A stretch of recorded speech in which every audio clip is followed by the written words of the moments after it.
পঞ্চম শ্রেণীর সুপ্রিয় শিক্ষার্থীরা কেমন আছো? নিশ্চয়ই ভালো। আমি আবার চলে এলাম জুলেখা ম্যাডাম সিপিএসএম অনলাইন ক্লাসে তোমাদের বাংলা ক্লাস নিতে। সবাই নিশ্চয়ই ভালো আছো, নিরাপদে আছো, সুস্থ আছো।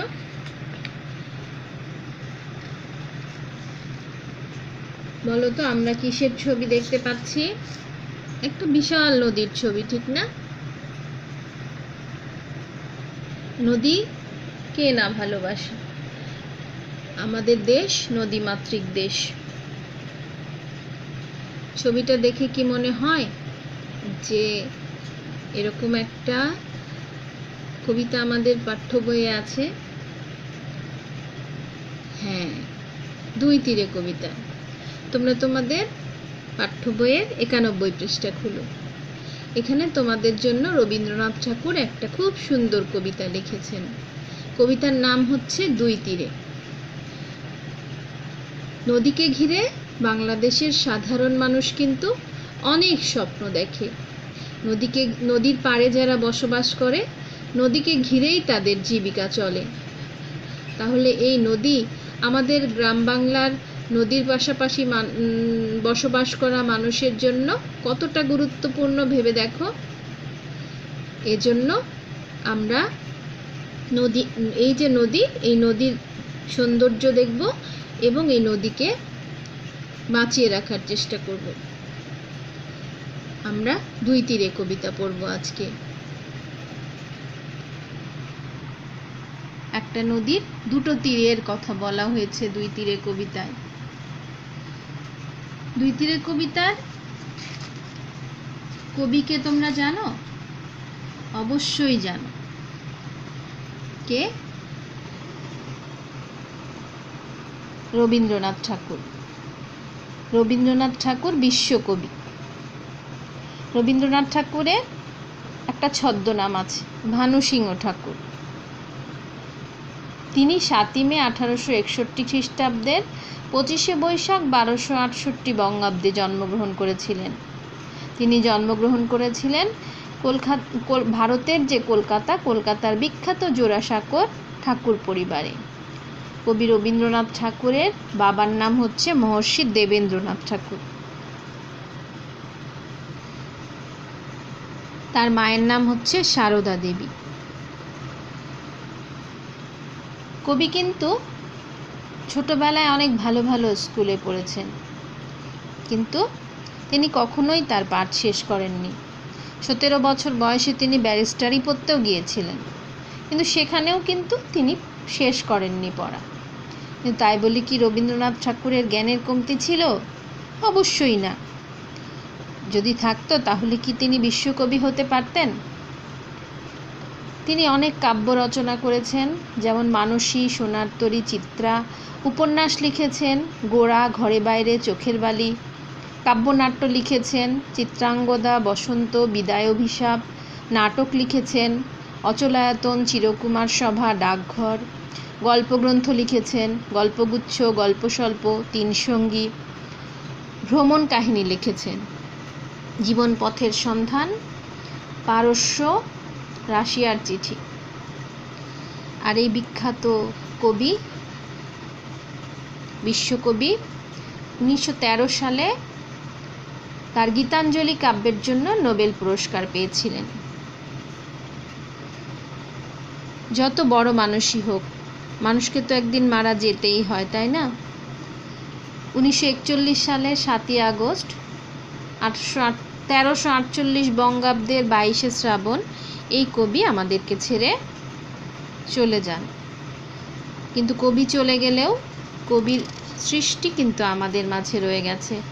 আমরা কিন্তু কবির কবিতা সব সময় পড়ছি, সব সময় আমাদের চোখের সামনে এই রবীন্দ্রনাথ ঠাকুরের কবিতা, গান, রবীন্দ্রনাথ ঠাকুরের সমস্ত কিছু আমরা পড়ি, দেখি, নাটক দেখি, তারপরে কাব্যগ্রন্থ পড়ি, তারপরে নৃত্যনাট্য দেখি। তাহলে দুই তীরে কবিতা কে লিখেছেন বলো দেখি এখন?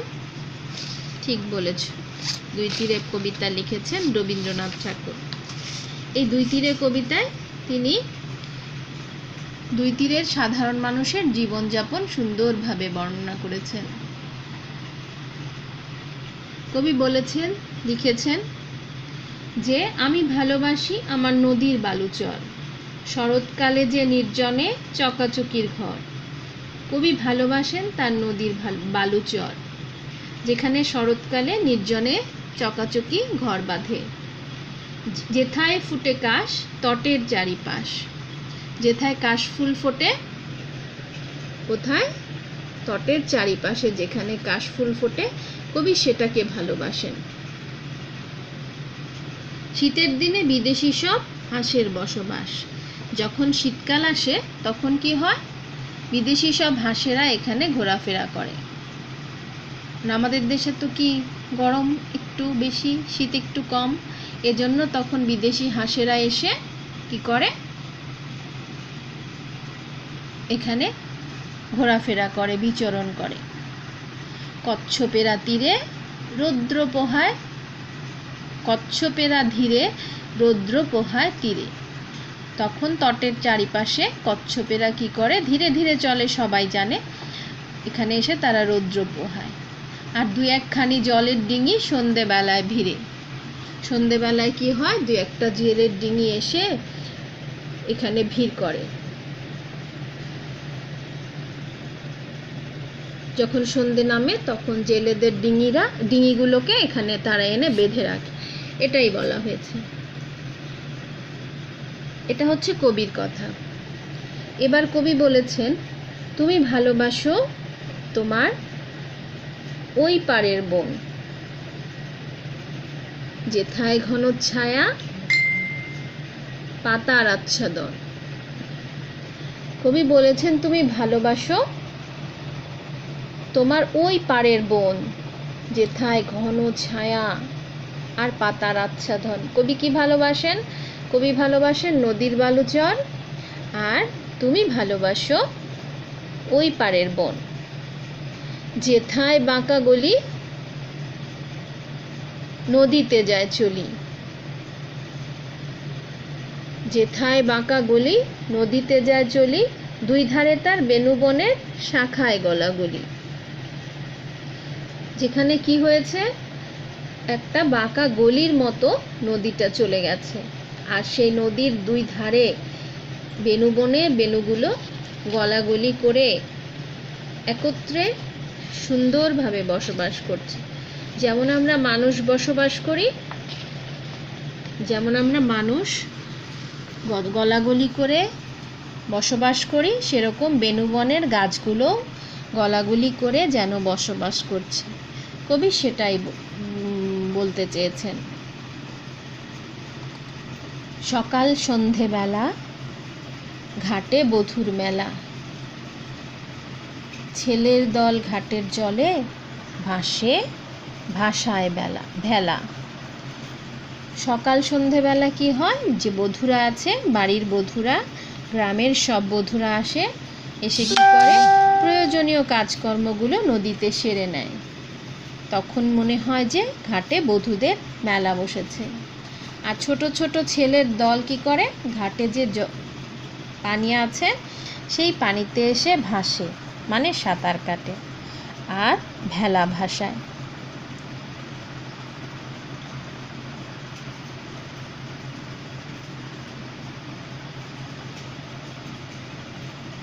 কবি রবীন্দ্রনাথ ঠাকুর অত্যন্ত সুন্দর ভাষায় নদীর দুই তীরের গল্প তোমাদেরকে বলেছেন। দুই তীরের যে সুন্দর দৃশ্য, এই দৃশ্য তোমাদের মধ্যে তুলে ধরেছেন। নির্জন মানে জানো তোমরা? নির্জন মানে হচ্ছে জনশূন্য স্থান। চকাচকি হাঁস জাতীয় পাখি।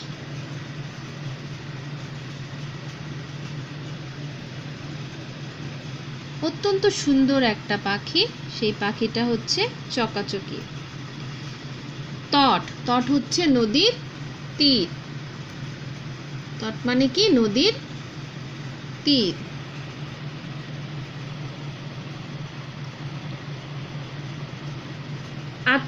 আচ্ছাদন মানে হচ্ছে ঢাকনি বা ছাউনি।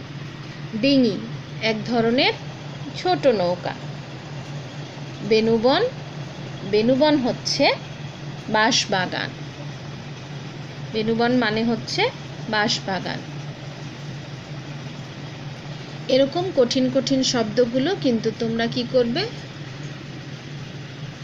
দেখে রাখবে, দাগিয়ে রাখবে নিচে দাগিয়ে। এগুলোর কিন্তু সবগুলোর শব্দার্থ পড়তে হবে, কিছু আবার বিপরীত শব্দও আছে, এগুলোও পড়তে হবে।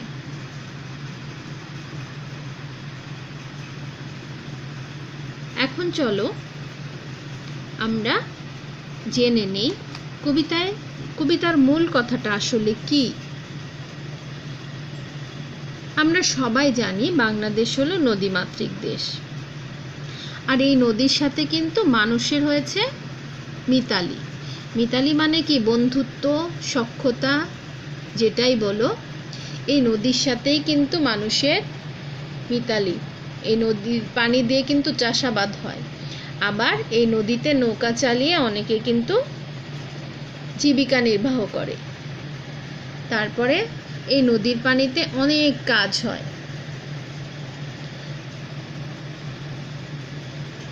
যে কারণে একই নদীর দুই তীরে দুজন মানুষ বসবাস করে, কিন্তু দুজন মানুষ দুই তীরে বসবাস করলেও কিন্তু তাদের মধ্যে যে ভালো লাগার সুর, এই সুরটা কিন্তু একই। নদীকে ঘিরেই তাদের ভালোবাসা, নদীকে ঘিরেই তাদের স্বপ্ন দেখা।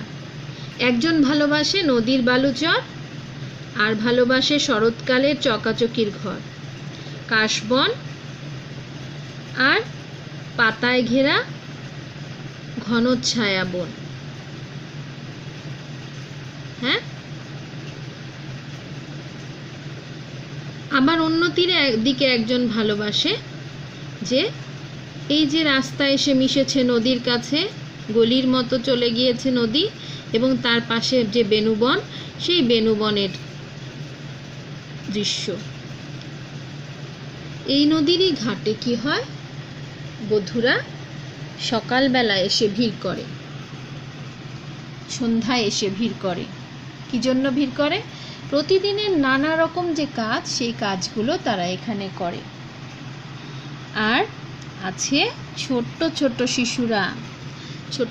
শিশুরা নদীর পানি পেলে আনন্দে সাঁতার কাটতে নেমে যায়, নিজেরা ভেসে ভেসে বেড়ায়, আর কি করে, ভেলা বানিয়ে ভাসায়। এই জন্য কবি বলেছেন ভেলা ভাসে এবং নিজেরা ভাসে এবং ভাসায়।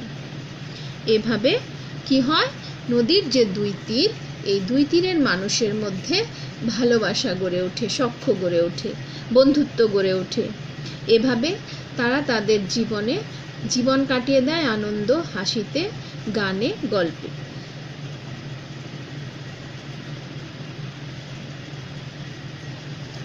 আরও কিছু কঠিন কঠিন শব্দ বলি, সেই শব্দগুলো তোমরা বানান সহ শব্দার্থ পড়বে, শব্দগুলো দেখবে, শব্দগুলো থেকে অর্থ এবং বিপরীত শব্দ শিখবে। রবীন্দ্রনাথ ঠাকুর, শরৎকাল, নির্জন, চকাচকি, বিদেশি, হাঁস, কচ্ছপ, ডিঙি, গাথা, ঘনছায়া, আচ্ছাদন, বেনুবন, সন্ধেবেলা। একটা কবিতা যেন সারা মানে পুরো নদীটার একটা চিত্র তুলে ধরেছে, ঠিক না? নদীর পাড়ের মানুষের জীবনযাত্রা, নদীর পাড়ের মানুষের ভালো লাগা, মন্দ লাগা, এই সব কিছুর চিত্র আমরা এই কবিতার মাধ্যমে পেয়ে যাই। কবিতাটা কি সুন্দর ভাষায় কবি রবীন্দ্রনাথ ঠাকুর আমাদের কাছে উপস্থাপন করেছেন। এই কবিতা থেকে আমাদের অনেক কিছু শেখার আছে, অনেক কিছু জানার আছে।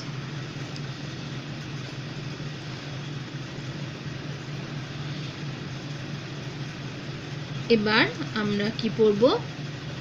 কবিতার মূল ভাব। একটি নদী, তার দুই তীরে দুইজন মানুষ বাস করে। একজন ভালোবাসে তার নদীর বালুচর, শরৎকালে চকাচকি যেখানে ঘর বাঁধে। এর তীরে ফুটে থাকে কাশফুল। শীতের সময় হাঁসেরা এসে ভিড় করে, কচ্ছপেরা রোদ পোহায়। সন্ধেবেলায় জেলের ডিঙি এসে ভেড়ে। অন্যজন ভালোবাসে বন, যার আছে ঘন ছায়া। সেখান থেকে একটা রাস্তা এসে মিশেছে নদীতে। নদীর ঘাটে বধূরা কাজকর্ম করে, আর জেলেরা দুই একটা ডিঙি বেঁধে রাখে। ছেলেরা জলে ভেলা ভাসায়। একটি নদী দুই তীরের মানুষকে মিলিয়ে দিয়েছে।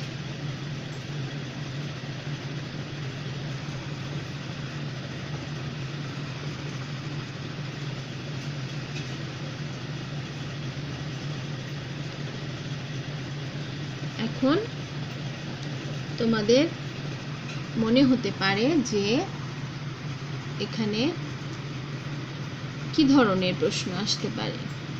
প্রথমেই বলি যে শব্দার্থ তো আসবেই।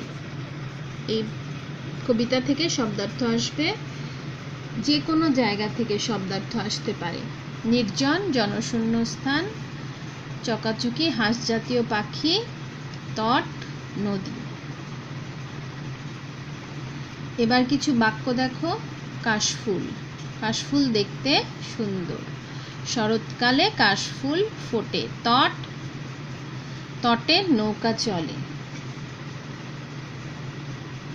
এরকম যে শব্দগুলো আমি এর আগে বললাম, এগুলো দিয়েও তোমরা বাক্য গঠন শিখবে।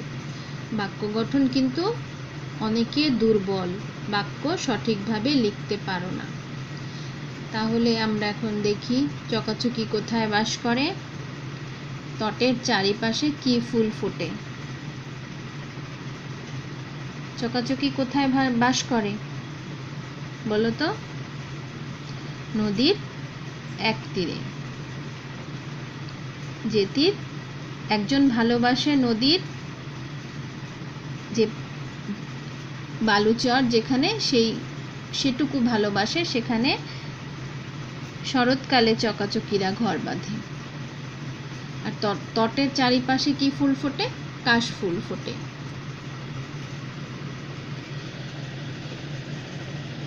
পঞ্চম শ্রেণীর সুপ্রিয় শিক্ষার্থীরা,